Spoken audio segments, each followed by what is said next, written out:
There is a stretch of asphalt in southern Ukraine that Russian soldiers are no longer allowed to drive on in daylight. It's 2 lanes wide, 700 kilometers long, and, until recently, it was the single most important road in the entire war. Today, Russian units call it something else. Not the R-280, not the Novorossiya route. They call it the Highway of Death, and they say it quietly, because admitting why it earned that name means admitting something much bigger, that an entire peninsula Russia has held for 12 years is now surviving on borrowed time, rationed leaders, and a supply line that gets shorter every single week. This is the story of how that happened. One bridge, one train, and one gas station line at a time. And by the end of it, you'll understand why some of the people actually running this war believe there may be no fix for it at all. To understand why one road and one railway matter this much, you have to understand what Crimea actually is, logistically speaking. It's a peninsula. It has almost no fuel refining capacity of its own. It has no oil wells worth mentioning. Everything that keeps a Russian tank running, a jet-fueled, a generator humming, a supermarket shelf stocked, has to physically arrive from somewhere else. For years, that meant one of 2 paths. The first was the Kerch Strait Bridge, the 18-kilometer road and rail crossing Russia poured billions into after the 2014 annexation, built specifically to make Crimea feel permanently, unshakably connected to the mainland. The second was the long way around, an overland route through occupied southern Ukraine. Then, Ukraine started hitting the bridge, not once, repeatedly, over years, degrading its capacity bit by bit, forcing Russia to restrict truck traffic across it as a precaution and never fully lift those restrictions again. That single decision, made out of necessity rather than choice, quietly transformed the second path, the long way around, from a backup option into Russia's only reliable overland artery into Crimea. Everything now had to funnel through one corridor, and once a war becomes a matter of geography, geography becomes a target list. That corridor has a name. Russian planners call it the Novorossiya route. Everyone else knows it by its official designation, the R-280, sometimes referred to as the M14. It begins in Rostov-on-Don, inside Russia itself, then runs west along the northern coast of the Sea of Azov, through occupied Mariupol, through Berdyansk, through Melitopol, before finally crossing into Crimea. 700 kilometers of pavement carrying fuel tankers, ammunition trucks, troop transports, spare parts, food, and everything else an occupying army and an annexed civilian population need just to keep functioning day to day. In late May, Ukraine's government stopped treating its pressure on this road as a quiet background campaign and made it official. Ukraine's defense minister announced a program with a price tag attached, something over $100 million, describing it plainly as a logistics lockdown. The strategy behind it has a name too, the Middle Strike campaign, aimed specifically at targets sitting 20 to 200 kilometers behind the front line. Not the trenches, not the infantry exchanging fire at zero distance, the trucks, the depots, the rail yards, and the bridges that make it possible for anyone at the front to keep fighting at all. Within weeks, the math on that highway became impossible to hide. A Ukrainian drone brigade commander reported that military cargo traffic along the corridor had dropped by roughly 71% over a 2-week stretch. Not because Russia chose to reduce shipments, because Ukrainian one-way attack drones, hunting in what amounts to a permissive airspace over that stretch of road, were finding, tracking, and destroying vehicles that used to move with something close to impunity. Convoys that once drove in daylight now try to move at night, in smaller groups, spaced further apart, hoping dispersion buys them something that speed and armor no longer can. It mostly doesn't.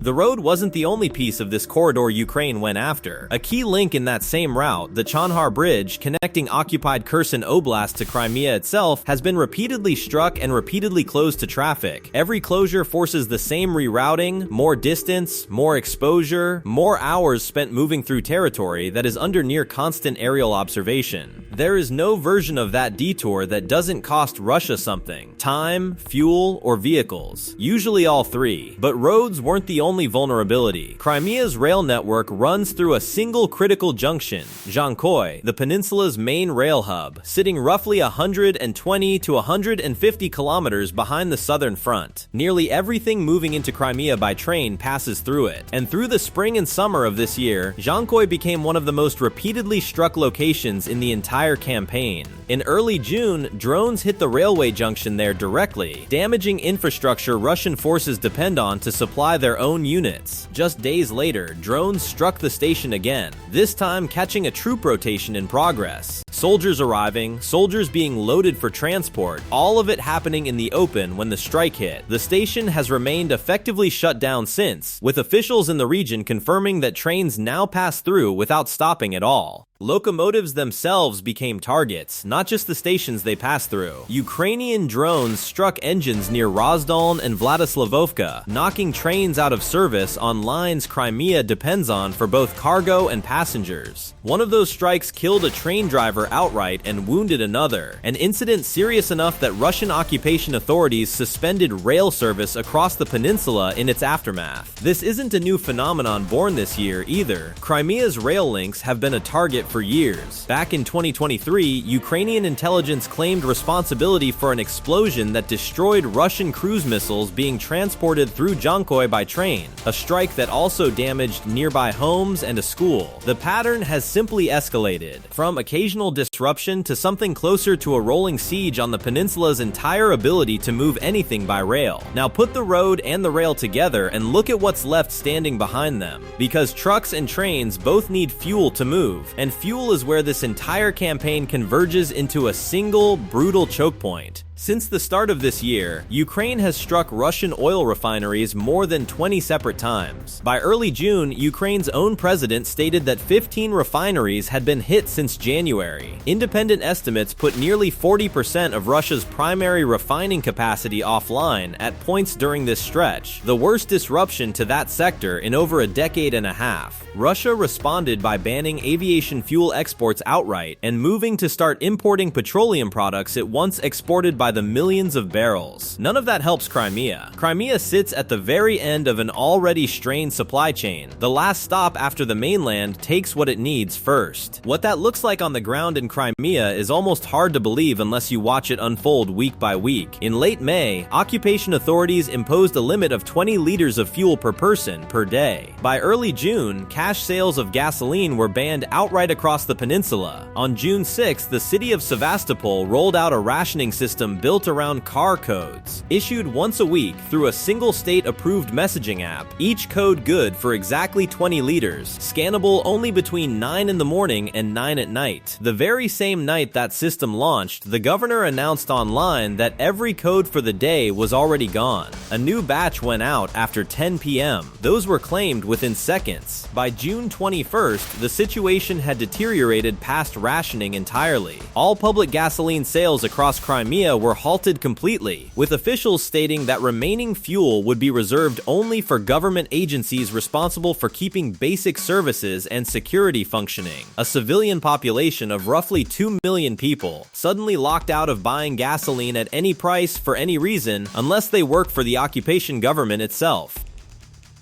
The ripple effects didn't stop at gas stations. As the fuel crisis deepened, retail chains in Crimea began restricting how much of certain goods any one customer could buy. Butter, pasta, flour, grains, bottled water, staples that suddenly couldn't be guaranteed to arrive on schedule because the trucks that deliver them run on the same fuel that's now rationed to the drop. Tourists who traveled to Crimea for what Russian state media still calls a normal Black Sea summer found themselves stranded at gas stations with empty tanks, unable to leave the peninsula the way they arrived. This is a wartime supply crisis playing out in a place Russian officials spent over a decade insisting was completely permanently secured. And this is really the part worth sitting with, because it's easy to read all of this as a list of separate incidents. A bridge here, a train there, a gas station queue somewhere else. It isn't separate, it's one system, deliberately dismantled piece by piece, and every piece reinforces every other piece's failure.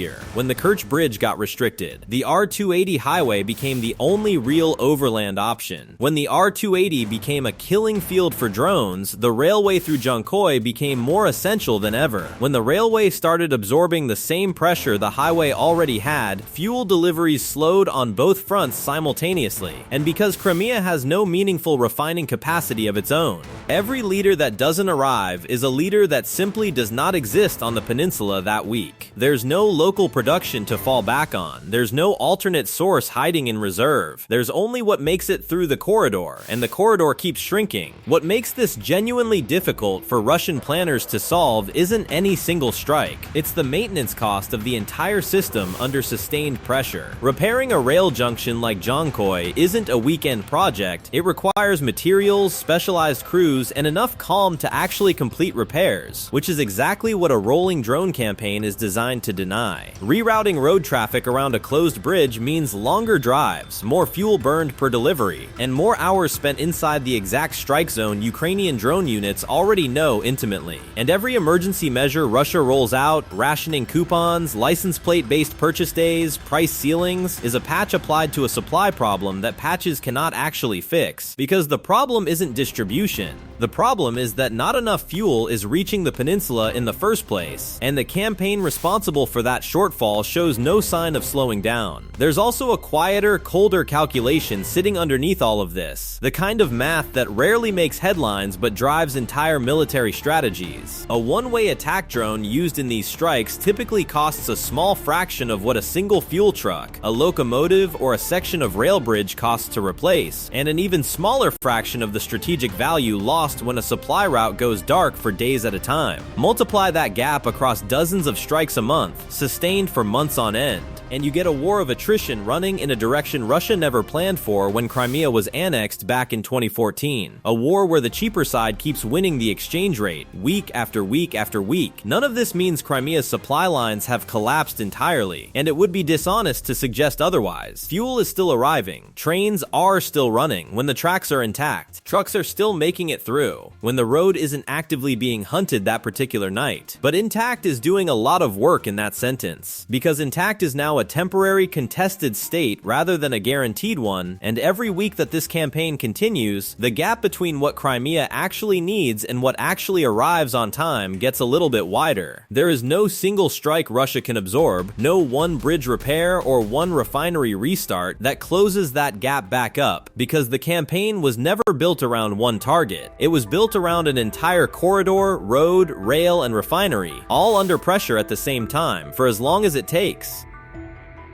That's really the uncomfortable conclusion sitting at the center of everything happening in Crimea right now. An occupying power that annexed this peninsula 12 years ago, that spent billions building a bridge specifically to make the connection to the mainland feel unbreakable, is now watching its own soldiers avoid a public highway in daylight, watching its own civilians ration gasoline through a phone app that runs out of codes in under a minute, and watching supermarket shelves get restricted item by item because the trucks that used to restock them can no longer be guaranteed safe passage. That's not the story of one dramatic strike making headlines for a day. That's the story of a slow, engineered collapse of the only supply corridor an entire territory depends on to function, and right now, nobody involved in planning Russia's response has found a way to make that pressure stop. If you want to understand where this war is actually being decided, it isn't only at the front line anymore. It's on a highway nobody wants to drive on anymore, and at a rail junction that keeps getting hit before it can finish being repaired.